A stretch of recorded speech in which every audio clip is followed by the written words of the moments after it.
Mesdames, Mesdemoiselles, Messieurs, bonjour et bienvenue sur Cheikh Fita News, Africa, Top Africa et les amis de Wechi International à partir de Kinshasa, capitale de la République démocratique du Congo. Cheikh Fita, bonjour. Bonjour Cyprien Wechi et merci de m'avoir invité à cette émission. Oh, ça fait très longtemps. Tu es devenu quinois ou toujours belgicain?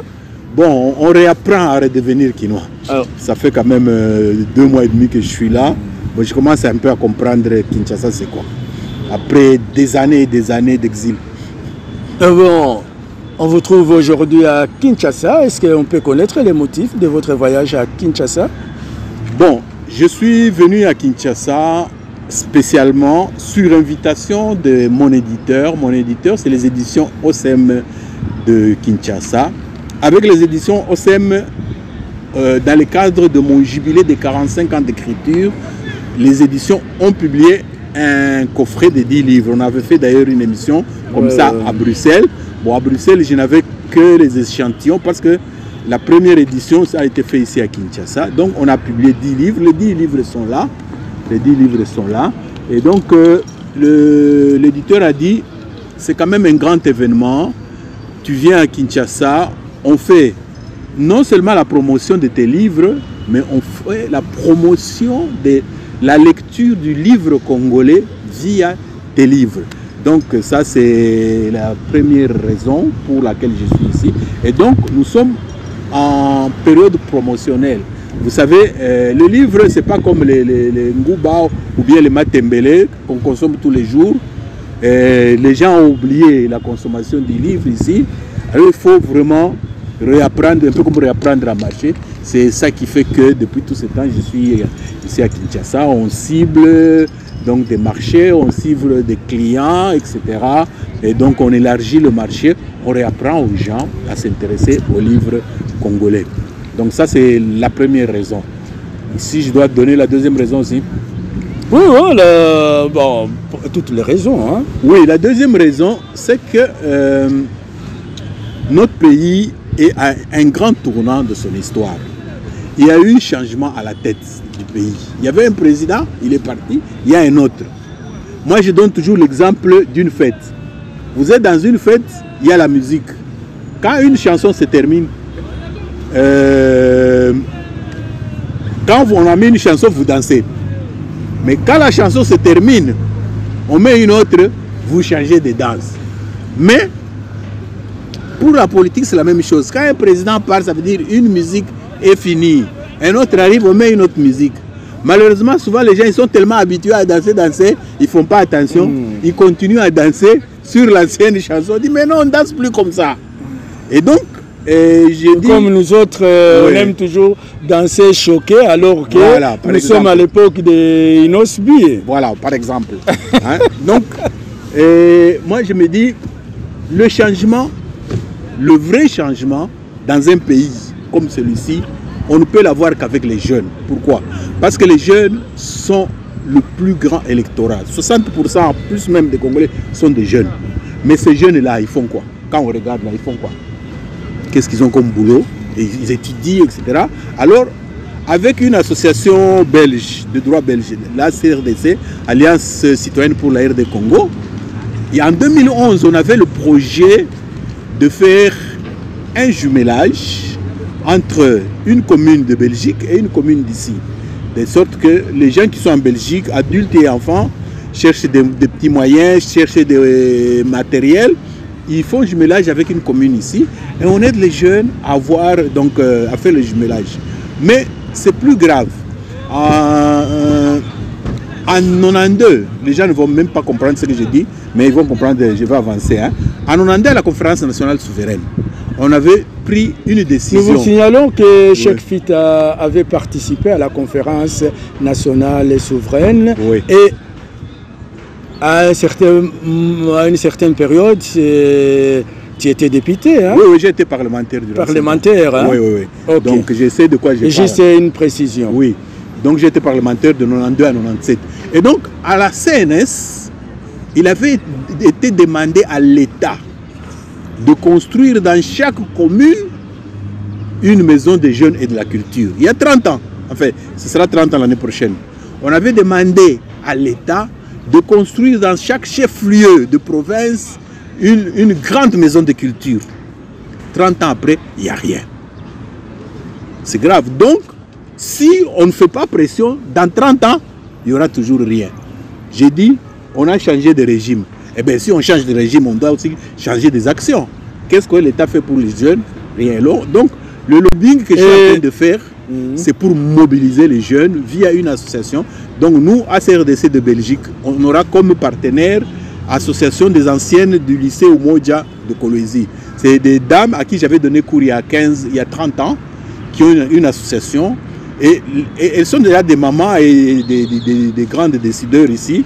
Mais leurs enfants ont maintenant 20, 25, 30 ans. Ce qui fait que, moi j'ai dit, on va mobiliser à partir concrètement, quelles sont les démarches que vous pouvez faire pour réaliser ces objectifs? Eh bien, la procédure, c'est une procédure de lobby. Lobby, ça veut dire quoi? Vous avez un intérêt, vous ne vous faites pas entendre par l'État, vous faites du bruit. Voilà. Donc, on fait jumelage, nous, ACRDC, avec l'association des anciennes de Kolwezi, et on mobilise les jeunes ici, dans chaque commune, et on écrit à chaque bourgmestre, voilà, dans notre commune, je prends un exemple, Bandal, qui sera parmi les communes pilotes. Dans la commune de Bandal, il n'y a pas de maison de jeunes et de la culture. Nous, jeunes de Bandal, nous vous écrivons à vous, bourgmestre, trouvez-nous un lieu. Si nous, on trouve les lieux, nos amis qui sont en Europe, nous trouverons des ordinateurs et des moyens. Donc, on est en train de recruter des jeunes comme ça. Et donc, ça, c'est la deuxième raison pour laquelle je suis ici.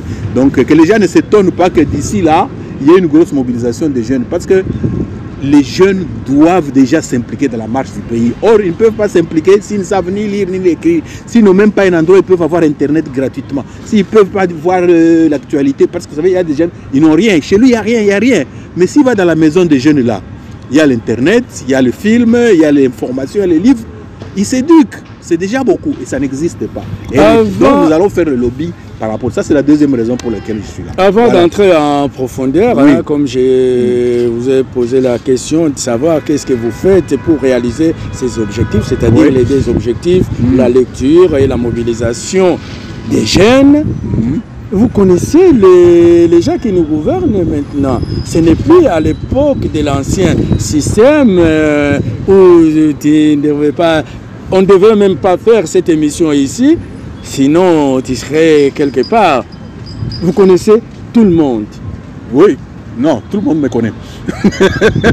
Non, tout le monde. Je connais beaucoup de gens. Oui, mais... vous avez vu leur début en politique. Oui. Beaucoup. Et qu'est-ce que vous faites? Est-ce qu'ils vous apportent un petit soutien ou bien un petit appui pour réaliser ces objectifs? Non, on a eu un seul soutien. Très grand. Le président de la République, Tshisekedi, nous avait reçu avec mon éditeur. L'éditeur lui a présenté ce plan. Le président a dit, mais c'est très intéressant, je vais vous soutenir. Donc on a sorti le bouquin, mais après, il a donné une aide à mon éditeur pour que le prochain tirage qu'on fera pour l'Europe, par exemple, en fait, sera pris en charge par le président de la République. Ça, c'est lui. Maintenant, le président, c'est quand même le président de 80 millions de Congolais. Oui, si vous reçoit aujourd'hui, ça ne sera pas oublié tous les jours, parce que tu n'es pas le seul Congolais. La place aux autres. Mais, comme vous avez dit, il aurait été intéressant quand même que les gens avec qui on a milité, on a combattu, fassent un peu le relais de cette action-là. Parce que ça me rappelle la phrase de Mobutu, il disait « Avec tout mon peuple, je peux tout seul, je ne peux rien ». Et donc, j'ai l'impression que quelque part, l'administration, il y a un peu de lourdeur en dessous.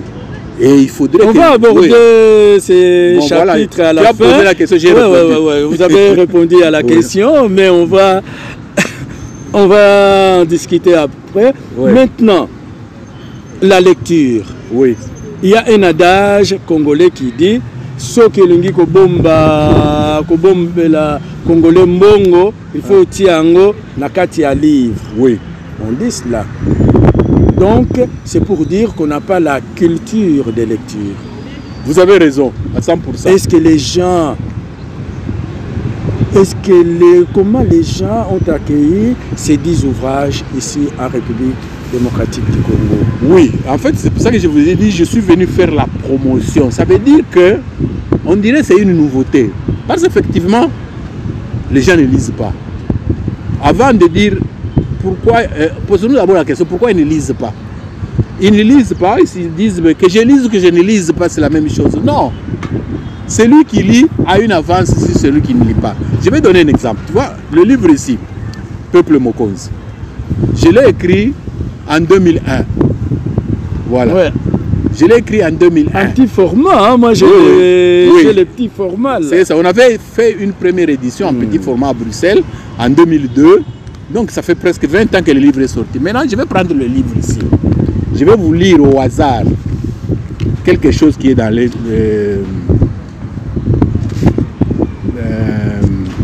je lis juste l'introduction. Vous allez voir que les gens n'ont toujours pas lu et que 20 ans après, on dirait qu'on est toujours au point. J'ai dit ceci. En République démocratique du Congo, il y a deux types de personnes.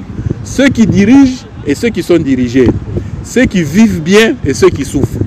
Ceux qui ne vivent que de l'argent de l'État et ceux qui ne vivent que de la sueur de leur front. Il y a 20 ans, j'ai écrit. Est-ce que ça a changé? Non, au contraire. Voilà. Et si les gens avaient lu il y a 20 ans, ça aurait changé. Bon, j'ajoute, les premiers sont censés travailler pour tout le monde. Ils ne représentent même pas 1% de la population et juste de la presque totalité des richesses. Est-ce que ça a changé 20 ans après? Non. Et je termine. Les seconds sont les plus nombreux, partagent à peine une portion congrue de la richesse nationale, c'est le peuple. Est-ce que ça a changé? Mais si le peuple lui-même avait lu ça il y a 20 ans, il aurait pris conscience de ça. Or, il n'a pas lu. Bon, j'ai fait une dernière lecture juste au début. Il y a à la page 9, Misère noire, j'ai lu. De mémoire des Congolais, on n'a jamais vécu aussi mal. Chaque soir, dans la capitale, on voit des kilomètres de colonnes interminables de gens qui rentrent à pied. La peau sur les os, visage hagard, mal chaussé, un sachet à la main contenant la maigre pitance de la famille pour la journée. Par manque de quelques comprimés de quinine, des centaines de parents assistent impuissants à la mort de leurs enfants. Est-ce que ça a changé? Non. Voilà, les gens n'ont pas lu, mais ça n'a pas changé. Alors qu'est-ce qu'il faut faire? Voilà. Qu'est-ce qu'il faut faire? Ça, c'est la preuve qu'il faut lire. Et mais on lit si... Je vais répondre, parce que vous avez posé la question, est-ce que les gens lisent? Je dis qu'ils ne lisent pas, et j'ajoute qu'ils ont tort de ne pas lire. De ça, Voyage au bout de la démocratie, c'est une pièce que j'ai écrite, je vais lire l'année, 94. Et si je lis, ici je ne lirai pas parce qu'on n'est pas venu pour lire, je demande aux gens de lire. Si vous lisez cette pièce-ci, et ce que les politiciens font aujourd'hui, vous allez croire que ça a été écrit aujourd'hui. Or, à l'époque, effectivement, l'ambassade américaine avait acheté le spectacle de ces livres pour les instituts supérieurs, les universités. On a beaucoup joué, mais c'était il y a longtemps, il y a presque 30 ans. Maintenant, depuis 30 ans, ça a disparu. Et les gens ne lisent pas. Donc vous voyez, maintenant, tu vis en Europe, nous vivons en Europe. En Europe, quand un livre sort, qu'est-ce qui se passe? Tout le monde va acheter. Donc eux, depuis 30 ans, ils lisent. Tout ce qu'ils ont lu durant 30 ans, nous, on n'a pas lu. Et c'est grave. Donc, mais culturellement, on a un problème. Hein? Oui. Dernièrement, l'UNESCO vient de publier une étude qui précise que 70 à 80% des Congolais sont analphabètes ou semi-lettrés. Oui. Quelqu'un qui ne sait pas lire, comment est-ce que il peut lire votre livre? La question est pertinente. Est-ce que nous, les Congolais, nous posons cette question? On ne se la pose pas. Pourquoi on ne se la pose pas? Parce que des gens comme moi qui écrivent beaucoup, il n'y en a pas beaucoup. Et même quand il y en a, ils n'éditent pas. Parce que les maisons d'édition aussi font problème. Ouais. Mon éditeur, c'est un privé. Il édite, il a commencé par ses propres moyens. Bon, maintenant, petit à petit, on commence à avoir des soutiens. Mais je ne suis pas le seul écrivain congolais. Il y en a beaucoup qui ont aussi écrit comme moi, mais ils ont les manuscrits chez eux. Et donc, il faut que ça change. Pour que ça change, il faut une campagne de promotion. Donc, c'est pour ça que je suis là. Merci à Top Africa. Merci à les amis de Oechi. Oui, Top Africa. Parce qu'il faut les médias Il faut que les médias... C'est la chaîne de notre concert, hein, la fille de Chaka Congo. Ok. Les fameux Chaka Congo. Okay. Merci beaucoup. Voilà. Et donc, vous voyez, c'est un problème sérieux. Il y a eu changement à la tête du pays. Il faut qu'il y ait un changement dans nos têtes. Sinon, nous allons continuer à danser l'ancienne chanson. Et pour ne pas continuer à danser l'ancienne chanson, danser la nouvelle, il faut beaucoup lire. Beaucoup lire. Et tout le monde doit lire. Et donc, parmi nos cibles, nous avons commencé par la tête. Hein. Nous allons descendre. Les ministres, on va les embêter. On va leur écrire. Il y en a qui m'ont déjà pris rendez-vous. Il y en a qui ont déjà acheté. Par exemple, le ministre des Affaires sociales, quand il a vu, il m'avait appelé. Il a acheté. Il y a le ministre à la jeunesse. Lui, il avait même baptisé tous les bouquins, M. Yves Moukoulou Zola. Donc, si on a pu avoir quelques ministres, on va descendre. Imaginez que nous parvenions à vendre des coffrets à tous les ministres. Leur cabinet vont se dire, tiens, c'est intéressant, le bon s'achète, et ça va descendre. Parce que le peuple n'a pas les moyens d'acquérir tout ça. Le peuple, si l'État subventionne, on fait comme en Europe, on appelle ça les livres de poche. Au lieu de vendre à 10 $, on vend à 1 $, le peuple va acheter. Mais s'il vous plaît, messieurs les décideurs, nous sommes là pour vous. Si vous voyez notre lettre qui arrive dans votre cabinet, on ne vous lâche pas. Vous devez acheter, vous devez montrer l'exemple. Et donc, si la lecture avance, ça donnera d'abord de l'ambition à ceux qui ont des manuscrits, même à des jeunes à écrire. Pourquoi est-ce que les jeunes ne devraient pas écrire? Parce que nous, quand on a commencé à écrire, on était jeunes. Et après, nous, il n'y a rien. Ce n'est pas normal. Donc, vous comprenez pourquoi j'ai fait si longtemps ici à Kinshasa. Donc, nous continuons à ramer, nous continuons à faire notre pression. Merci beaucoup, Cheikh Fita. Avant d'aborder un autre sujet, peut-être vous avez un message à transmettre hein, pour clôturer ces deux chapitres, non, la lecture et la mobilisation des jeunes. Le message est très clair. Hein. Quand on ne lit pas, comme on dit ici, mais c'est ceux qui lisent. Mais j'ai donné un exemple, lisez seulement dans le livre, vous allez vous rendre compte que ce qui est dans le livre, vous ne le saviez pas. Comment vous allez diriger le monde? Comment on va se battre comme tous les autres pays si nous on ne lit pas? Lisons, et puis lisons congolais d'abord, parce que ça c'est notre culture. Malgré que j'ai des livres que j'ai écrits quand j'étais en Europe, il y en a d'autres que j'ai écrits la plupart quand j'étais ici. Et même par quand exemple, j'étais en Europe, ça, hein, oui, par exemple ça, oui, hein, mais c'est sur si le Congo. C'était un Belge qui a écrit ça, oui. RD Congo sans un seul coup de feu. La transition entre les présidents. Oui, donc les 14 Kabila, derniers mois oui, du processus électoral. Oui. Donc j'avais eu le flair, 14 mois avant les élections, moi j'avais compris que Kabila partirait par les élections. Beaucoup de gens disaient, moi je dis non, non, il y aura les élections et il va partir. Il est parti par les élections. Et le livre est là. C'est le seul à avoir écrit. Et si je n'avais pas écrit ça à temps, ceux qui ont des intérêts ici, ils auraient travesti. D'ailleurs, si je comprends bien, IDPS aurait acheté ces livres et distribué à tous ces militants. Oui, je pense. Je pense, hein, maintenant, Augustin Kabouya, le livre est là. Le livre est là. Il faut soutenir nos écrivains parce que Cheikh Fita est non seulement notre confrère, il est écrivain, il est professeur, il est tout, il est papa, il est notre grand frère. Il faut les soutenir. Maintenant, nous passons à la deuxième étape de notre émission. Notre émission est bilingue. Cheikh Fita. Oui, papa, oui. Toza na kini ya bana kini tokobeta sikoyo lingala entourage ya président de la République démocratique du Congo. Ba oyo tomona bango lere babanda. Ah, Cheikh Fita, salanga reportage, les amis de Wechi, Fabien, Bodouamba Wechi, sans oublier petit nanga ya Gaillard, Pasteur Bobo. Lelo biso tokomi ba ennemi na bango tosala bango nini yo ngai nazalaki na ngai déjà collabo depuis kala yo collabo comment expliquer ça? Moi je peux répondre par par un proverbe. On ne juge un arbre qui part les fruits. Nous avons cheminé ensemble, nous avons servi d'ascenseur à beaucoup. Et logiquement, cet ascenseur, les fruits de cet ascenseur devraient profiter à ceux qui ont servi. Bon, je ne sais pas si toi, tu as pu être propulsé grâce à nos amis avec qui nous avons cheminé. Personnellement, je ne dirais pas que c'est timide, mais on a l'impression qu'il y a même un blocus. C'est un constat, tout le monde. J'ai interviewé une dame de Suisse, elle l'a dit, mais c'est en fait, ça peut être une petite distraction, peut-être une grande distraction, mais il est de bon ton que quand l'ascenseur vous permet de monter, il faut toujours renvoyer l'ascenseur. Parce que si un jour vous devez descendre par cet ascenseur-là, vous avez retrouvé les mêmes gens.